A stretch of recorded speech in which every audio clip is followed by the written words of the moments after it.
Acá estamos nuevamente, vamos a desarrollar trataremos de hacerlo en una hora, este va a durar un poquito más, el texto de Yves Michaud, Filosofía del Arte.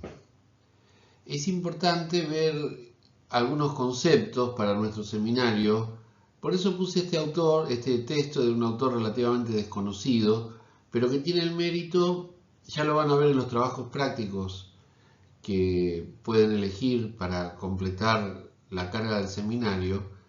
El beneficio de este texto consistiría en aportar una serie de nociones respecto del discurso tradicional de la filosofía del arte y la estética y respecto de los desafíos que amenazan hoy con cambiar por lo menos los criterios de análisis. Los conceptos fundamentales de la estética, de eso se trata, son contribuciones de naturaleza diferente según vengan de la tradición hermenéutica o del acercamiento conceptual analítico.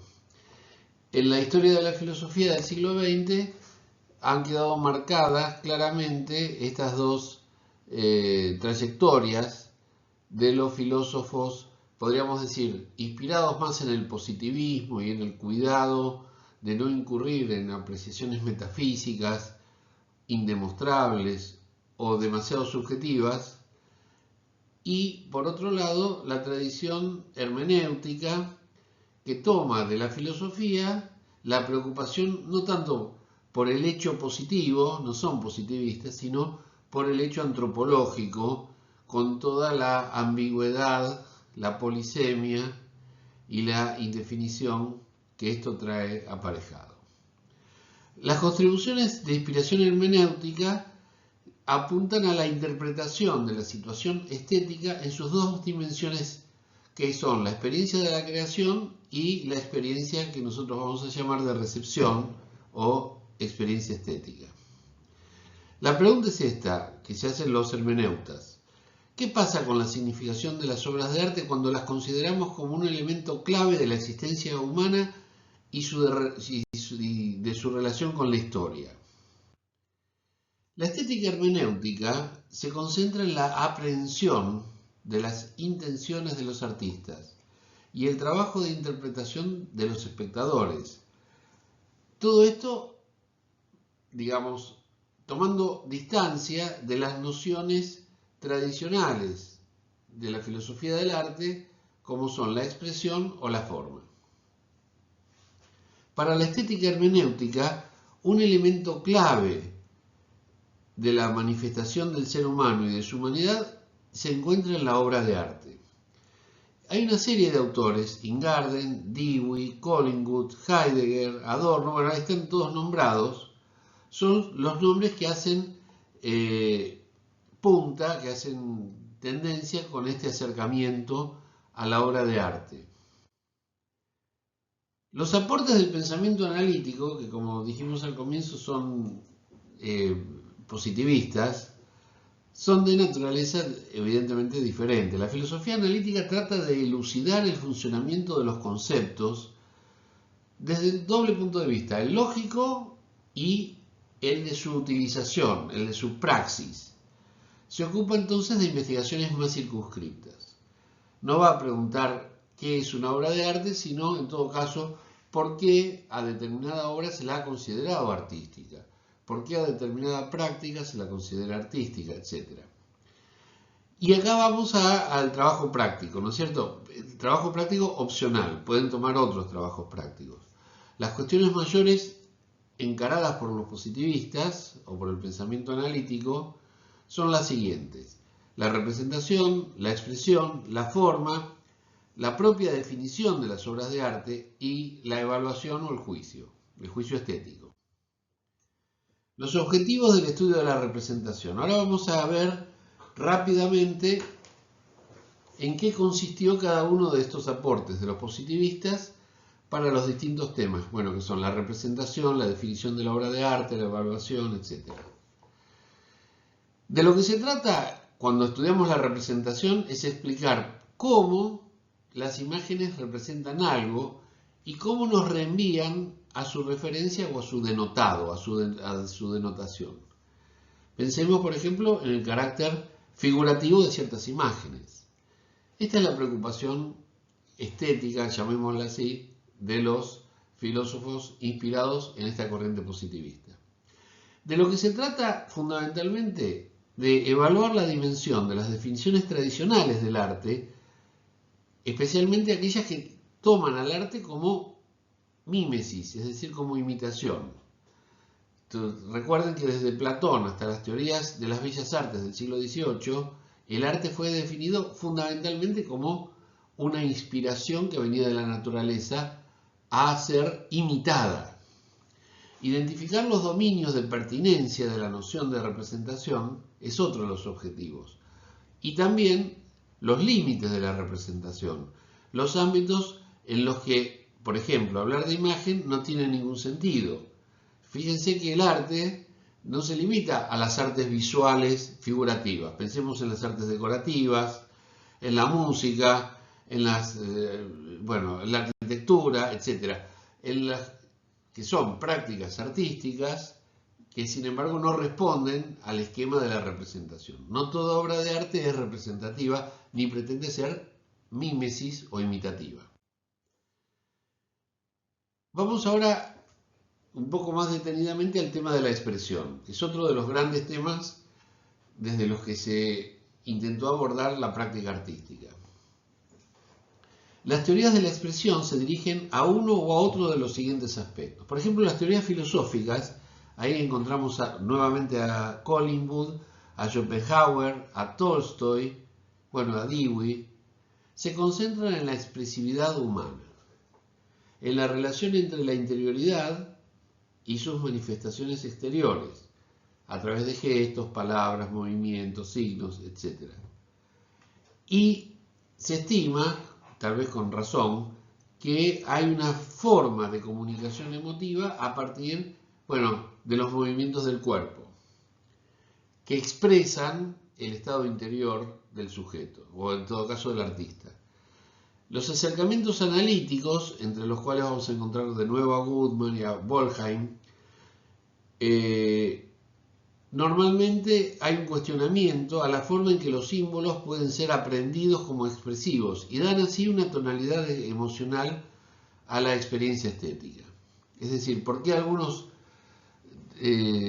signos o símbolos o imágenes los analíticos tratan demasiado precisamente las distinciones entre estas categorías, pero no abandonan la idea de que la experiencia estética tiene una tonalidad emocional diferente de, por ejemplo, la experiencia de leer un texto, digamos, teórico y no un texto literario. Precisamente porque la diferencia, les va a parecer algo circular esta definición, la diferencia entre un texto literario y un texto académico estriba en el juego emocional que intenta despertar el poeta en el lector, cosa que obviamente un texto de matemáticas o de física de ninguna manera pretende. ¿En qué consiste entonces la atribución de propiedades expresivas al objeto? Bueno, en el carácter metafórico o figurado de la expresión, que es, en este caso, una constante, una práctica general, un hecho generalizado de la obra de arte. Es decir, el no utilizar el lenguaje en términos literales, dije bien, literales, es decir, al prescindir del significado primario o literal de los términos, aparece entonces la posibilidad lírica de la poesía, ¿no es cierto?, de la expresión poética. Nos podemos preguntar, ¿todo arte es expresivo? Bueno, no, la arquitectura evidentemente no lo es. Numerosas producciones artísticas manifiestan más bien ritualidad. Pensemos en la danza, la reproducción concentrada y atenta a motivos convencionales. Por ejemplo, un mandala oriental. Volvamos al arte gráfico, digamos, al arte visual. El mandala oriental pintado no requiere ninguna expresividad por parte de su autor. Y en cambio, el espectador es invitado al recogimiento, a la oración y en general a no disponer un acuerdo emocional con ningún sentimiento. Se trata de otra dimensión que no es la expresiva. Así que, como vemos, la cuestión de la expresión tampoco es central, o mejor dicho, tampoco abarca todas las prácticas artísticas posibles. Puede ser central en algunas prácticas, pero no en todas. ¿Qué podemos decir de la forma? Bueno, esta noción implica por lo menos tres ideas muy diferentes. El platonismo asimila directamente la belleza a la forma, a la que entiende de modo matemático, es decir, de un modo estrictamente racional, de simetría, en el caso especialmente de las artes plásticas, y en las artes tridimensionales como la escultura, también, la pureza, piensen ustedes en el pensamiento, en las artes clásicas y en las neoclásicas, la pureza simétrica de las formas del cuerpo. Esta comprensión supone la belleza como una especie de orden racional, de cosmos, de organización, de simetría, que después se encuentra en las concepciones sobre la armonía interna de los cuadros. O sea, el cuadro específicamente, tanto en Piero della Francesca como en Uccello, lo que muestra es una armonía, una composición entre simétrica y respetuosa, por ejemplo, de la luz a través de los colores o de las formas a través de la perspectiva. La construcción de bellas arquitecturas también, pensemos en la Bauhaus, no bellas, no lo piensen en un sentido barroco de superdecorado, sino también de funcional, de austero, de simple y al mismo tiempo sin perder el atractivo. Y fundamentalmente la organización de la composición musical, pensemos en el caso de Bach. Pero ahí no se agota el tema de la forma. Tenemos la idea aristotélica.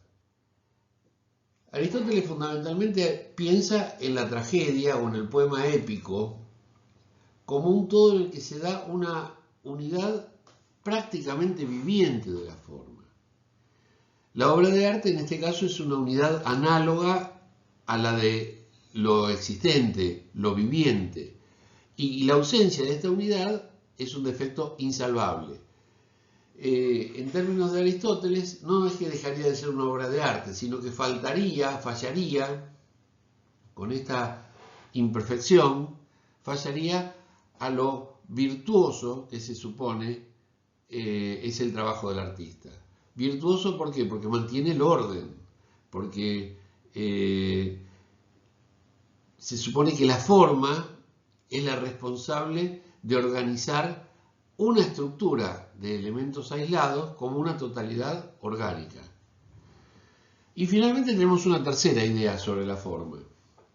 Pueden quedarse ustedes con cualquiera de ellas y tal vez sus prácticas artísticas específicas no pasen por la cuestión de la forma, ¿no es cierto? Ver en la obra de arte un conjunto de elementos que operan independientemente respecto a su propia referencia a un significado o respecto a una referencia que constituiría su contenido. Y este es el formalismo propiamente dicho. Es decir, el arte como creador de formas. Hemos visto en otros videos, volveremos a ver en Marcuse, en un video que todavía no subí, la cuestión de la revolución de la conciencia que provoca la forma artística y no tanto su contenido. Vamos ahora a otro tema también muy difícil. Me refiero a un tema que no se puede zanjar rápidamente, pero que conviene conocer. La definición de las obras de arte. Goodman, recuerden que es un analítico, propone distinguir entre la obra original y la que corresponde a un tipo susceptible de ejecuciones o ejemplificaciones diferentes.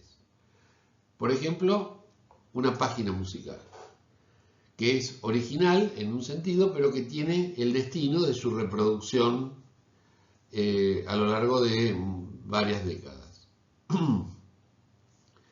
Un grabado, hay técnicas de artes visuales que implican la reproducción sistemática de determinadas obras, por ejemplo el grabado. Por ejemplo, una película.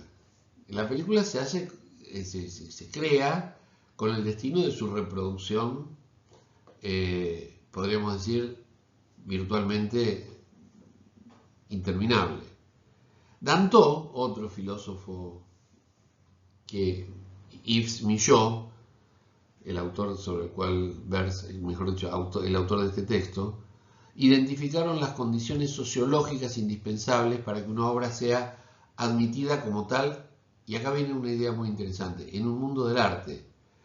Es decir, las normas que tienen vigor, que tienen vigencia en determinadas instituciones donde se prestigian, se premian y se reconocen determinadas prácticas como artísticas. La idea del arte institucionalizado y la idea del artista que lucha contra esa institucionalización ha sido también una discusión mantenida durante buena parte del siglo XX y yo creo que todavía se discute esto. Todorov, Genet y Schaffer son autores, podríamos decir, estructuralistas. No son ni positivistas ni hermeneutas. Están más cerca probablemente de los hermeneutas, pero yo no me animaría a decir esto. Estos tres, Todorov, Gerard Genet es un autor de teoría literaria muy conocido, y Scheffer es un alemán que también es muy conocido, pero no en la teoría del arte literario, sino en la teoría general de las artes. Estudiaron los géneros a partir de los cuales podemos identificar un objeto como una novela, una epopeya, una sinfonía de concierto, un tango, digamos, una naturaleza muerta, si ahí aparece o reaparece el tema del arte visual. Bueno, esto permite, esta superclasificación de géneros, permite evitar la interrogación sobre la calidad de una determinada obra. Bueno, esto que hace Piazzolla, por ejemplo, es tango, el rock sinfónico, es rock, etc. Son discusiones que se han tenido a lo largo del tiempo en distintas oportunidades. Una naturaleza muerta, por ejemplo, aunque sea mediocre, continúa siendo una naturaleza muerta y por tanto podemos decir que es una obra de arte. Bueno, ¿de qué tipo? Como ven, la cuestión del arte tiene que ver fundamentalmente, desde el punto de vista estético, con la clasificación, con la evaluación, para lo cual se necesitan criterios. Y esta definición que vamos a ver ahora se agudiza justamente con que hay arte sin obras. Por ejemplo, hay arte que tiene que ver con actitudes, posturas, conceptos, a base de una poesía del instante y del hacer. Las instalaciones, por ejemplo, la danza, la música y otras formas de vida artísticas como el dandismo, en las que lo que constituye la obra es el comportamiento global de las personas. Y también en el caso de ciertas prácticas modernas como la performance, el arte conceptual, la instalación temporal o las prácticas rituales primitivas que tienen algo que ver con la religión. Por ejemplo, el arte floral japonés es una forma también de arte. Pasemos ahora a la evaluación. La preocupación primordial de la estética ha sido cómo defender, cómo justificar lo que a todas luces parece tan subjetivo. Los juicios de gusto o los juicios acerca de la belleza de una determinada obra artística. Bueno, sabemos que la evaluación facilita la identificación de alguna cosa como tarea artística, pero no es esencial para la investigación estética. Es decir, vos podés estudiar arte independientemente de lo que se considere merecedor o apropiado para la consideración general del arte. Goodman, ven que aparece muchas veces porque es un autor que ha tenido una gran relevancia en este discurso positivista sobre la estética. El valor de las obras, dice Goodman, tiene poco interés desde el momento en que calibramos que la mayor parte de lo que llamamos arte es arte, aunque no sea bueno, aunque sea mediocre, en el sentido de pertenecer a una calidad, podríamos decir, tolerable, pero no decollante. Puede ser también mala, muy mala, o puede ser ordinaria. No sé, pongámosle por caso las manchas, los dibujos que se hacían en una época para los almanaques. Lo importante es que la valoremos, dice, y que esto dé placer, incluso si ese juicio es equivocado.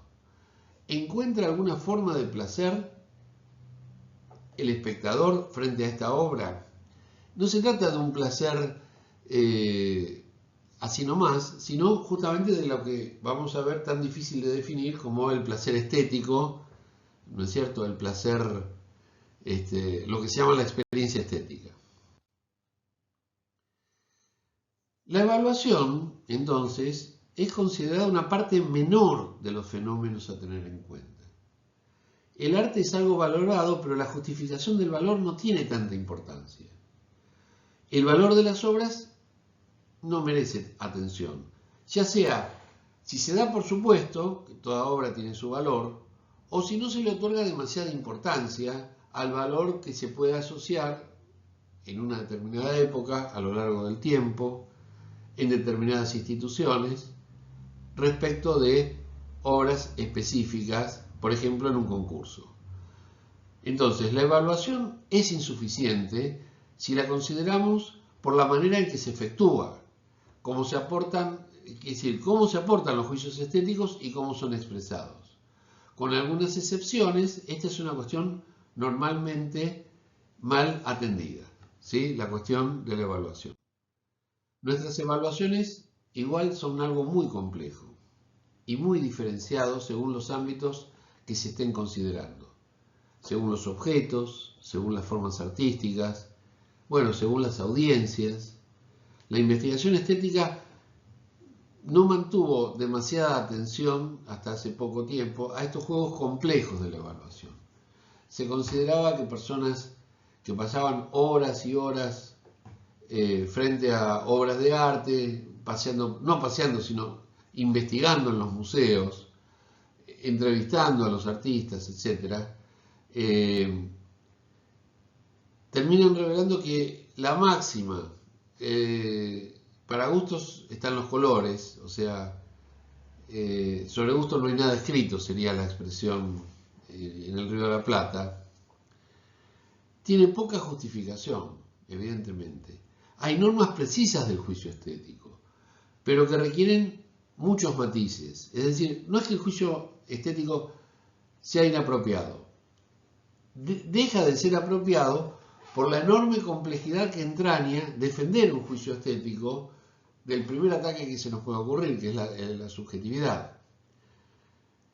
En función de los ámbitos sociales por donde circulan las obras de arte, tenemos en cuenta que la evaluación es complicada y variable. Piensen simplemente la cuestión, bueno, de los materiales, del diseño, y de que todo artista está llamado a variar o a innovar respecto de lo conocido. Y esa variación y esa innovación, ¿qué trae como consecuencia? El desplome, la desaparición, la falta de actualidad de algunos criterios que hasta ese momento no habían sido desafiados por los artistas. Bueno, hemos llegado entonces a la conclusión de que la estética tiene sus límites. Pero atención, no es totalmente inútil la estética. Esta es la opinión de Yves Michaud. Ustedes pueden desarrollar su propia impresión a partir no solo de estas ideas, sino de las de Mathieu Cabot, que vamos a ver seguidamente en otro video. Bueno, la mayoritaria referencia a las artes plásticas y al arte de los museos procedente de los estudios de filosofía del arte y estética ha desequilibrado considerablemente la investigación a favor de ciertos rasgos de la obra de arte, enfatizando en contrapartida ciertos problemas, el autor dice, ontológicos, es decir, ciertos problemas acerca de lo que este seminario se propone. ¿Dónde ponemos el arte en la sociedad? ¿O vamos a estudiar el arte por el arte mismo? Bueno, como esta es una maestría en arte y sociedad, ese tecnicismo estético de estudiar el arte por el arte mismo no nos compete, o en todo caso no nos atañe, no tiene incumbencia para nosotros. La segunda crítica, la noción de experiencia estética se ha mantenido durante los años como si fuera una idea obvia.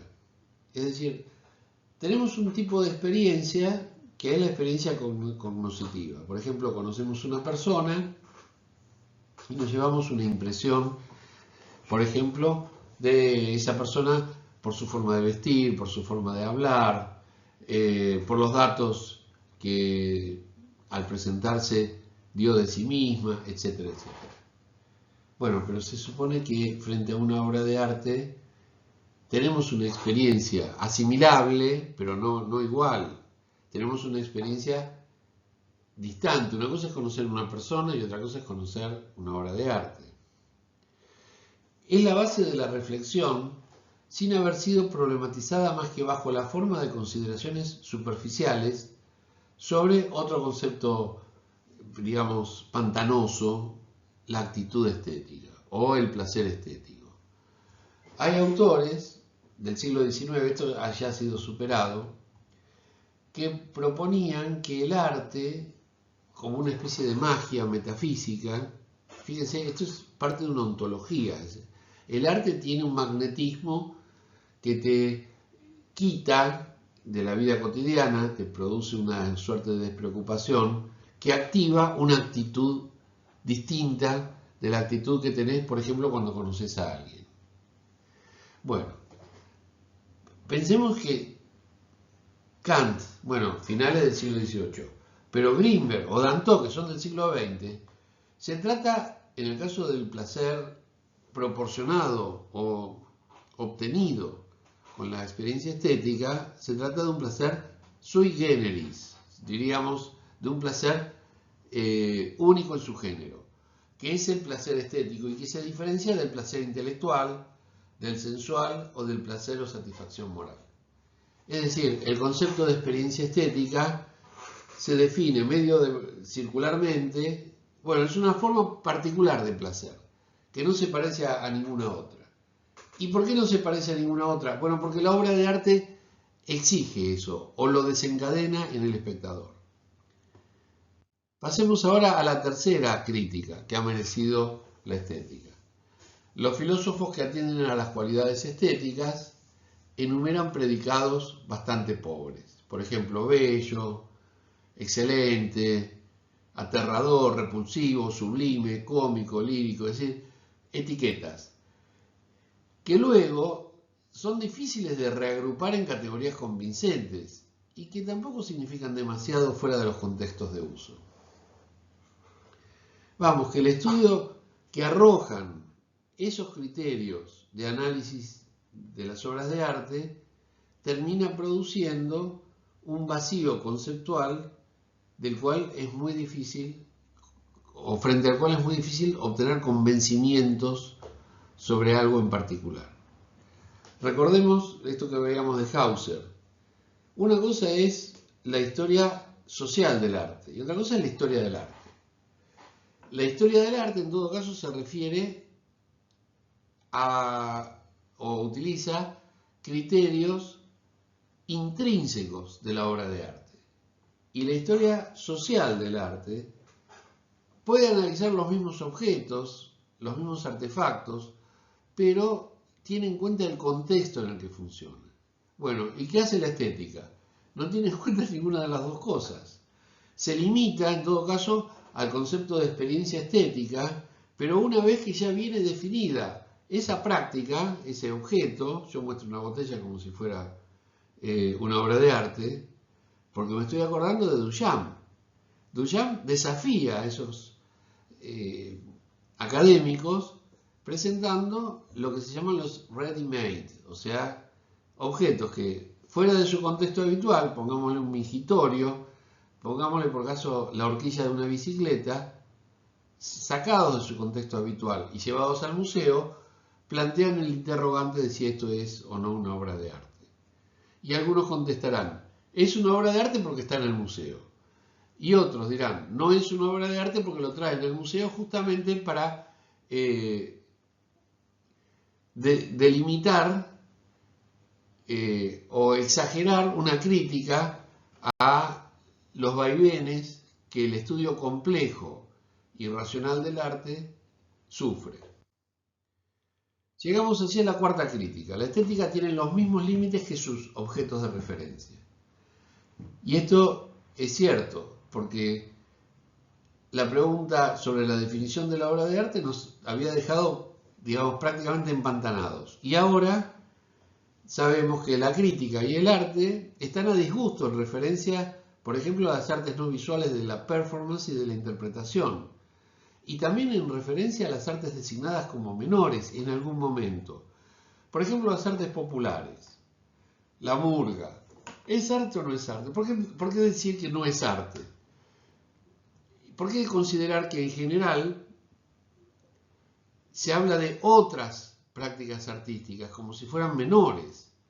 Y en realidad lo que son, no es que son menores, sino que son parte de una evolución, de una historia en la cual el arte de masas, no sé, el video, la televisión, el cine, la canción popular, bueno, los grandes recitales, la música techno, etc., han venido al territorio cultural y tienen que ver con el arte, pero no con el arte del que se ocupaba la estética cuando el arte era patrimonio de clases privilegiadas y de élites poblacionalmente muy reducidas. Vivimos entonces en un contexto fundamentalmente nuevo. Las condiciones en las que pudo nacer y desarrollarse la estética, finales del siglo XVIII, han desaparecido. Ha desaparecido prácticamente todo el panorama cultural de esa época, o en todo caso han sido desplazadas algunas de los pilares de ese escenario cultural. Y por lo tanto uno siente como risa cuando opone meros hechos empíricos a razonamientos abstractos,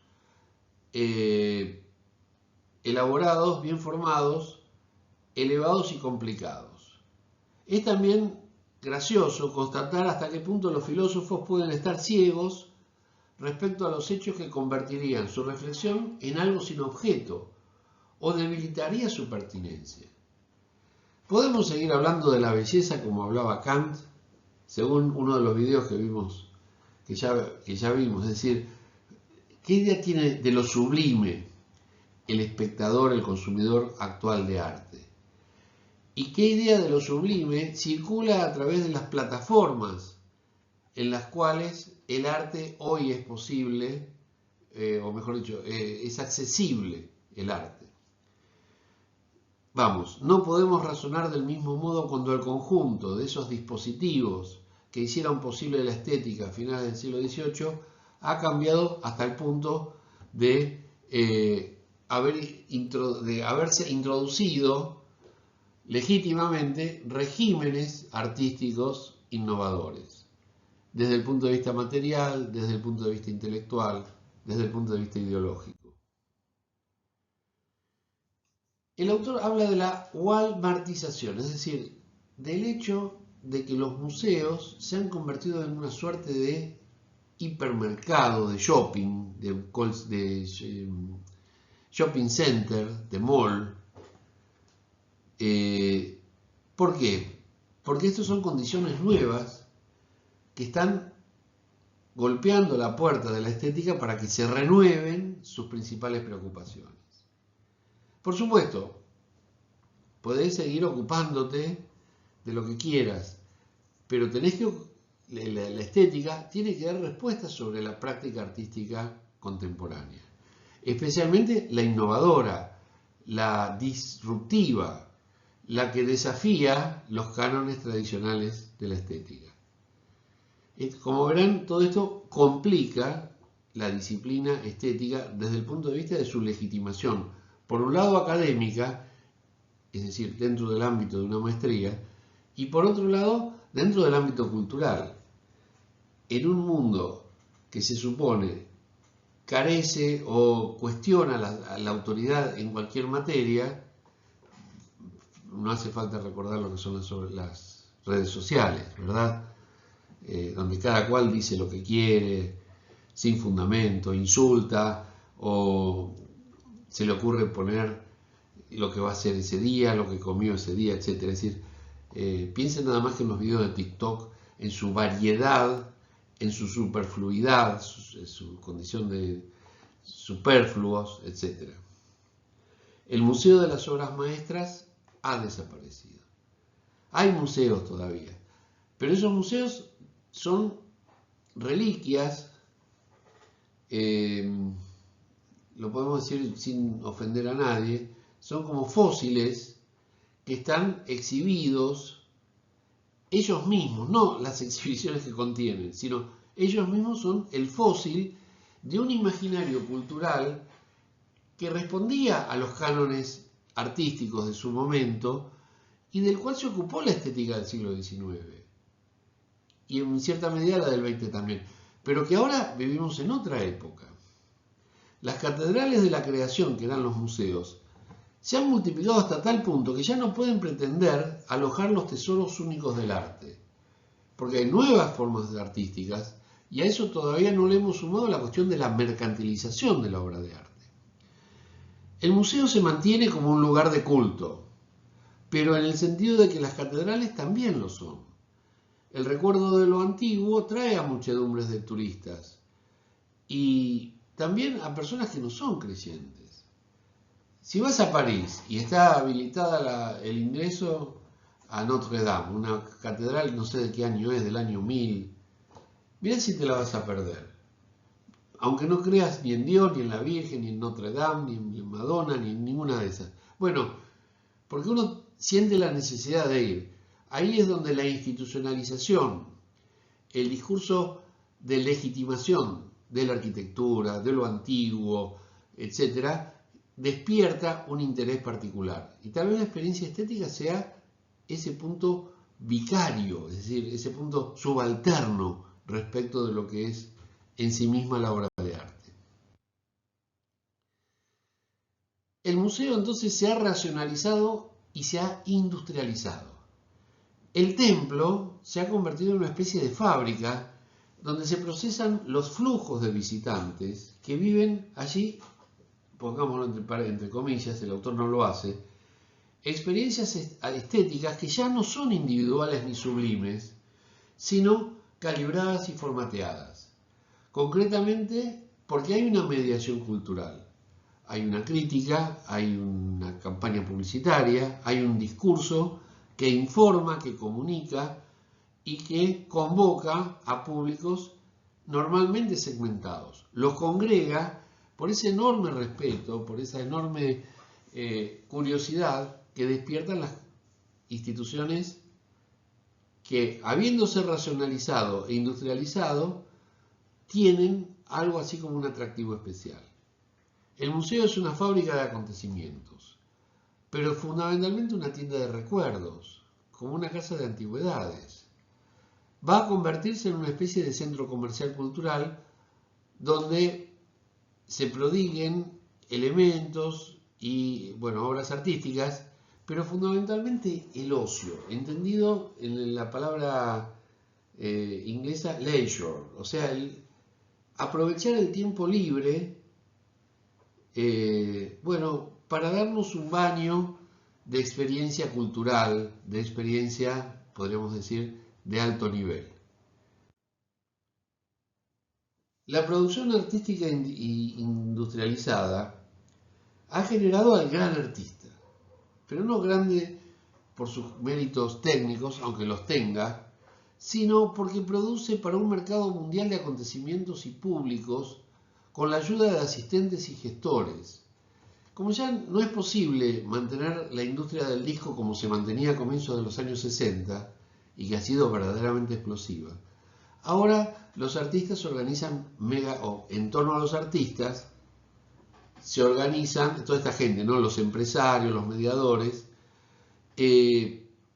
bueno, eventos multitudinarios en la cancha de River. Ahora va a venir, por ejemplo, Paul McCartney, a lo mejor no sé cuántas veces va a llenar la cancha de River. Lo que sí sabemos es que ya no va el público al museo, sino que es el artista, por supuesto, en otra disciplina artística, el que tiene la obligación y la necesidad, en términos mercantiles, de darse a conocer de manera magnificada en estos mega eventos que normalmente se hacen al aire libre y con un cuidado y con una técnica que excede la práctica de una sola persona.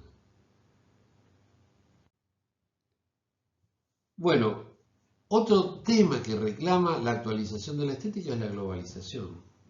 Todavía se habla de globalización. ¿Saben por qué? Porque las políticas de expansión y de deslocalización que comenzaron en los años 90 abrió el camino para que museos europeos fundamentalmente de gran prestigio, no sé, el Centro Pompidou, el Louvre, bueno, el Museo Británico, lo que hicieron fue tensionar el mercado de las materias primas culturales. Y entonces había colecciones completas de estos museos que itineraban por el mundo. Algo así como lo que hacen finalmente ciertos cantantes populares. ¿Esto qué ha traído como consecuencia? La significación de las producciones artísticas se mueve al ritmo de estos encuentros y asociaciones y se vuelve independiente de las intenciones de los autores. Ya comienza a ser patrocinada la marcha, no vamos a decir planetaria, pero sí por distintas regiones occidentales casi siempre, tal vez en Japón también, no estoy al tanto, lo cual define una significación variable de la obra de arte, ya no exclusivamente por su origen, ni mucho menos por la intención del artista, sino por el valor que le han dado los científicos, los gestores culturales a determinada práctica. Hemos pasado de un mundo en el que los significados se suponían determinados, o al menos gestionados por los artistas, y en el que a los espectadores se les pedía el esfuerzo por descifrar esas prácticas artísticas. Bueno, ahora estamos en un mundo en el que flotan en un alto grado apropiaciones, desvíos, desubicaciones, reescripciones. Es decir, ese respeto casi religioso, casi piadoso que se tenía por el artista y la obra de arte, son ahora elementos subalternos de una marcha cultural que intenta desvirtuar no la práctica artística, sino la práctica del consumidor cultural que no accede a esa práctica. Bueno, hay una producción industrial en las artes populares.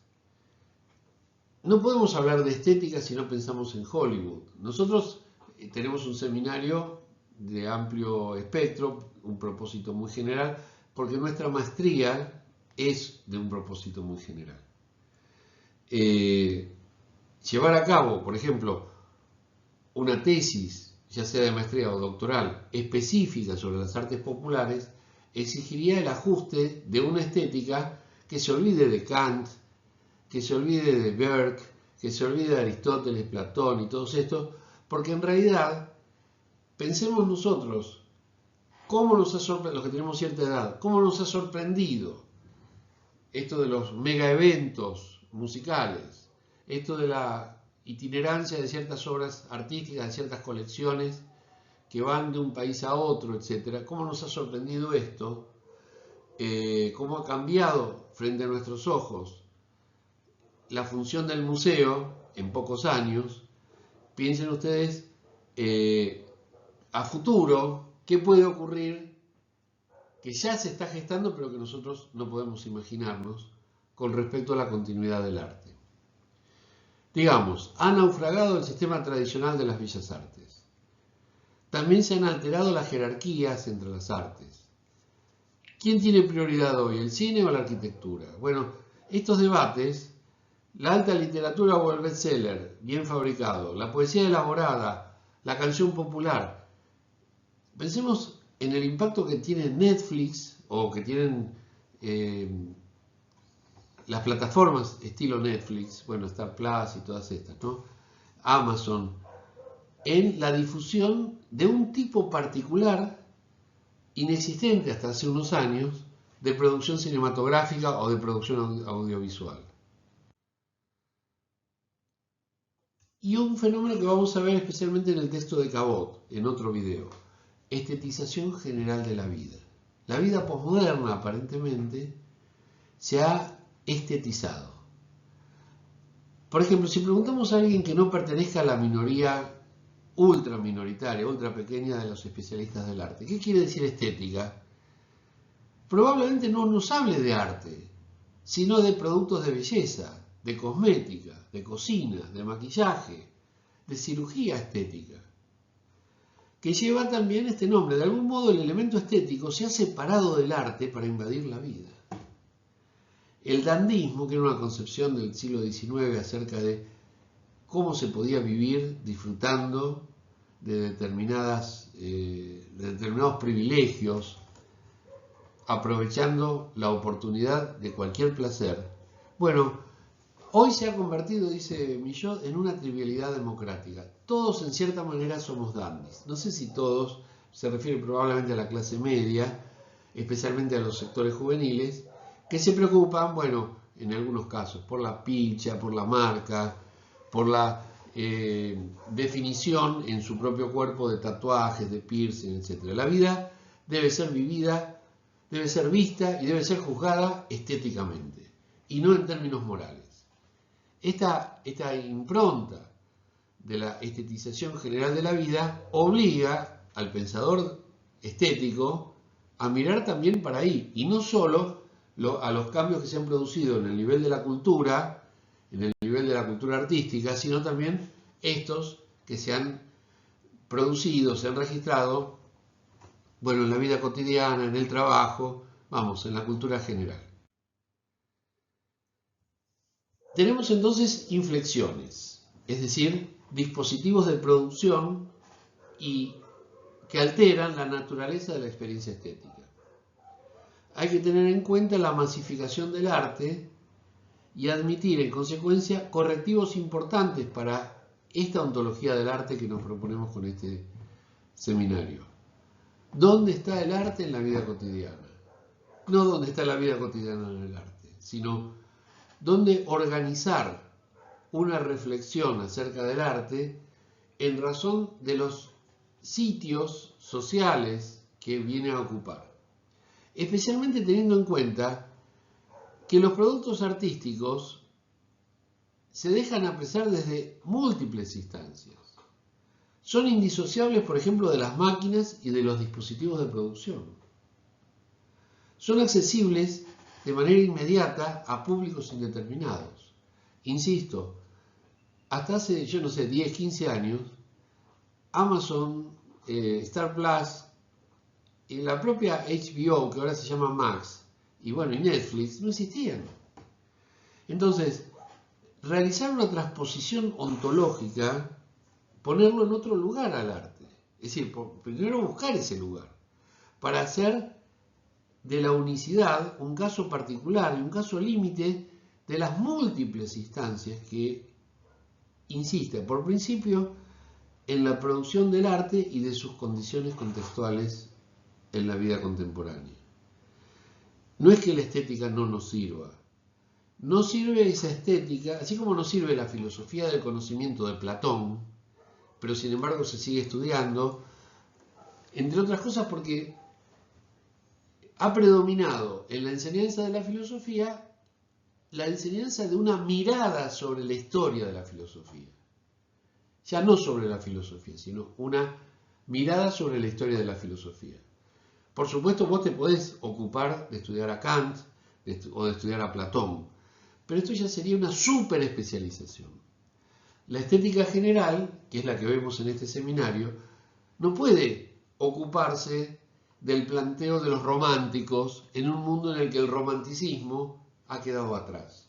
O en todo caso, rivaliza con otros movimientos artísticos. Tenemos que elucidar la experiencia estética, tenemos que aclararla. Y para eso se necesitan investigaciones descriptivas, históricas y transculturales que permitan establecer cuáles son las variedades de la experiencia estética, fundamentalmente según los objetos que producen esa experiencia. Los materiales disponibles son innumerables para hacer tanto un estudio presente, un estudio diacrónico a lo largo del tiempo o un estudio histórico. Por ejemplo, tenemos descripciones literarias, textos de crítica de arte prácticamente de más de 100 años, y por supuesto de hace 20, de hace 40 años, declaraciones de artistas, maneras de hablar populares y ordinarias que tienen en cuenta la diversidad de las culturas.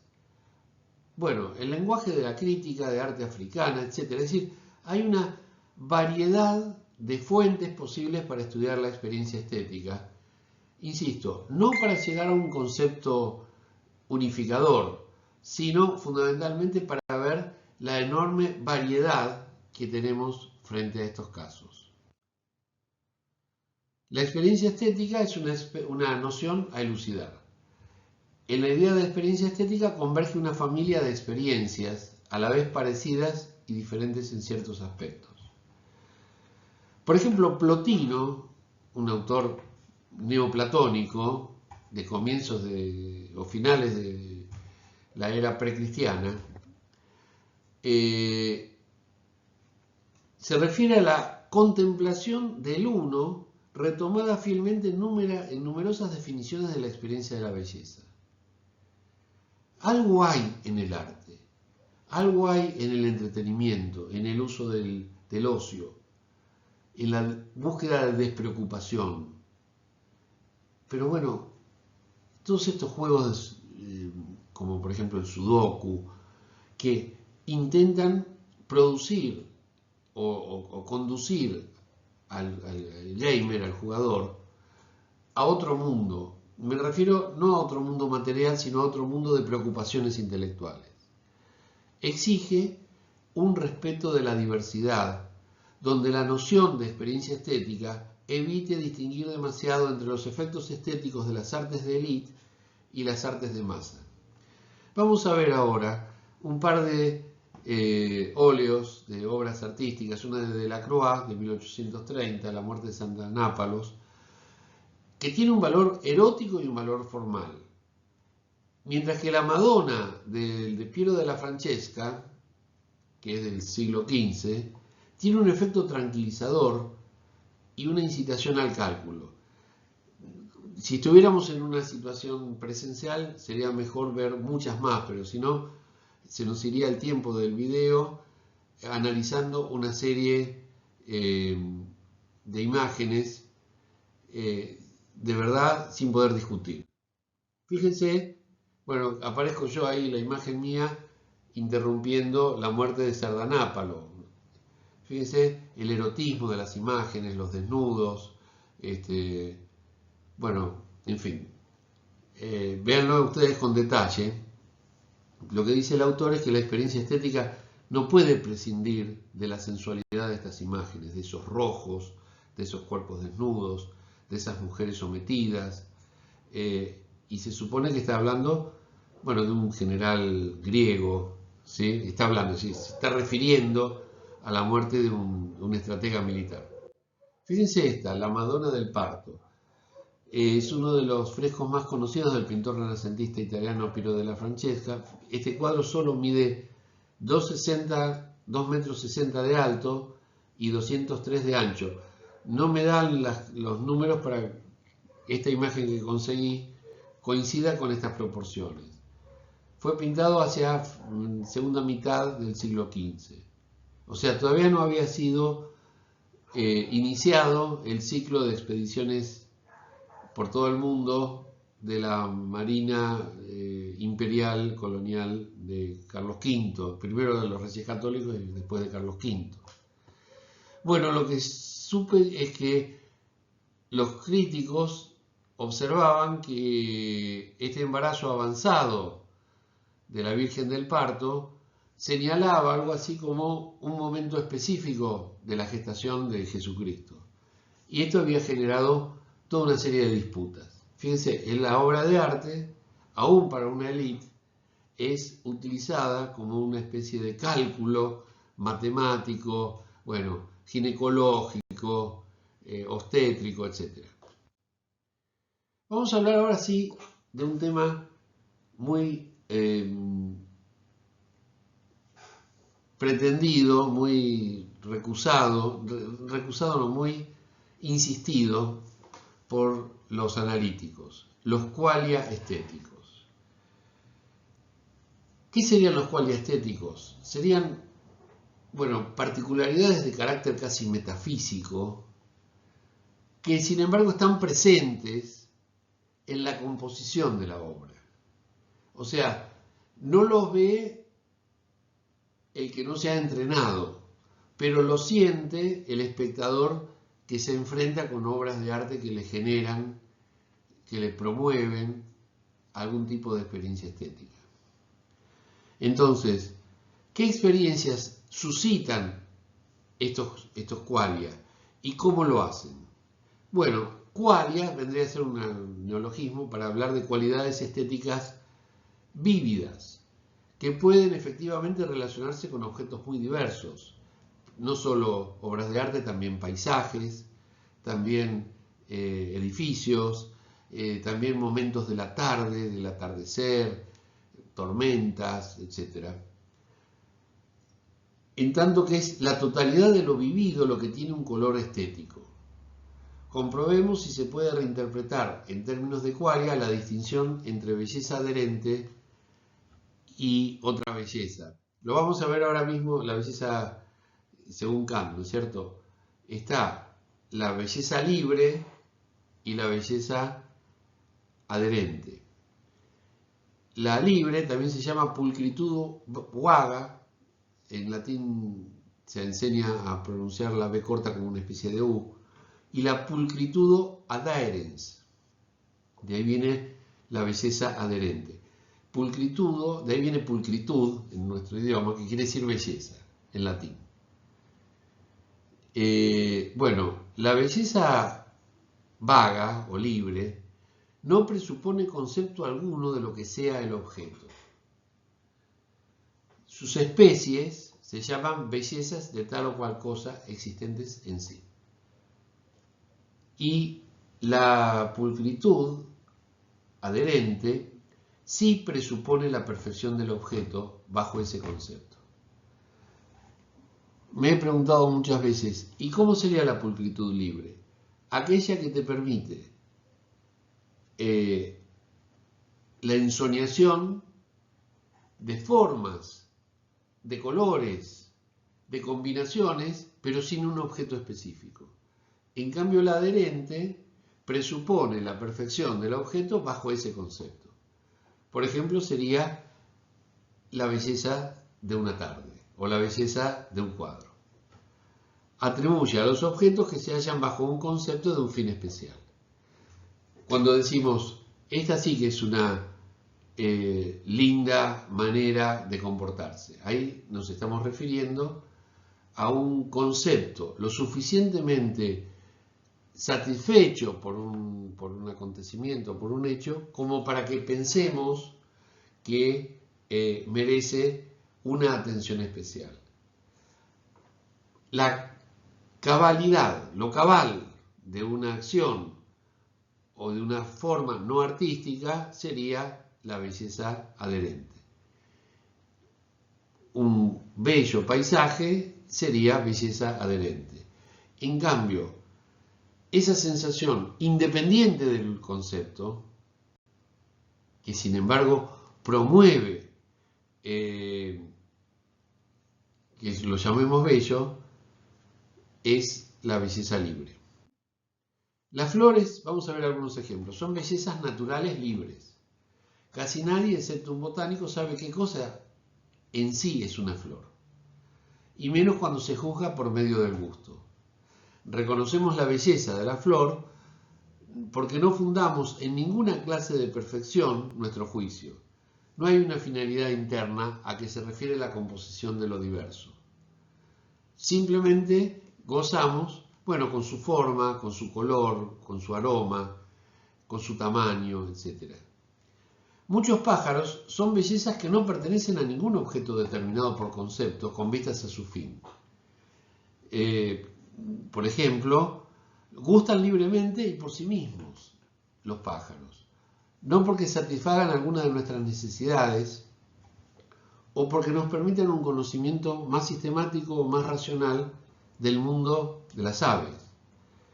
El follaje de orlas o empapelados que se utilizaba en algunos decorados domésticos no significan nada de por sí, no representan ningún objeto bajo un concepto determinado y son bellezas libres.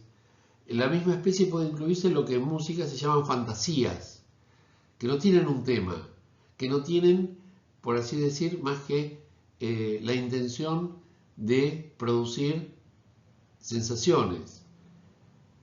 Y toda la música sin texto vendría a ser una belleza libre. ¿Libre de qué? Del concepto. ¿Adherente a qué? Al concepto. Esa es toda la diferencia que establece Kant. Entonces, el juicio de una belleza libre es puro juicio del gusto, por la mera forma.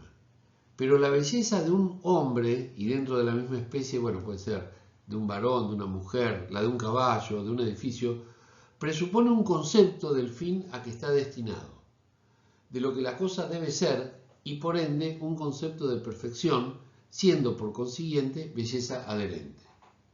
Ya sé, ustedes se preguntarán, pero el ejemplo de la flor, ¿no tiene que ver con la belleza adherente? Bueno, es el ejemplo que da Kant y es el ejemplo que da Millot. Durante varios siglos se ha discutido este concepto bastante, podríamos decir, caprichoso de Kant. Lo que yo entiendo, más allá de lo que dice Millot, es esto. Cuando nosotros logramos suspender nuestra preocupación fáctica por la cosa que irradia belleza, ahí entramos a vernos con la belleza libre. Cuando no podemos prescindir de la idea de que ese es un caballo, o de que esa es una herramienta, o de que esa acción es una acción cumplida cabalmente, ahí entramos en el tema de la belleza adherente. La unión de lo agradable, de la sensación, con la belleza, que propiamente afecta solo a la forma, entorpece la pureza del juicio del gusto. Porque pensamos además de la belleza libre, pensamos en su utilidad, en una belleza adherente. Pero también entorpece la unión de la belleza con lo bueno, en virtud de lo cual lo diverso es bueno para la cosa misma según su fin. Bueno, y llegamos entonces a las conclusiones acerca de la estética contemporánea. Debemos interesarnos por la belleza si estamos preocupados por la estética. Por todo aquello de lo que el arte y la experiencia estética son portadores como promesa. ¿Promesa de qué? Una promesa sin contenido. Tal vez en eso del pensamiento romántico, de la despreocupación, podríamos decir por lo utilitario, se encierra la idea de belleza. Importa poco que la belleza sea tan difícil o incluso imposible de definir. A pesar de ello, está en el corazón de la experiencia del arte como un fin absoluto y a la vez inalcanzable.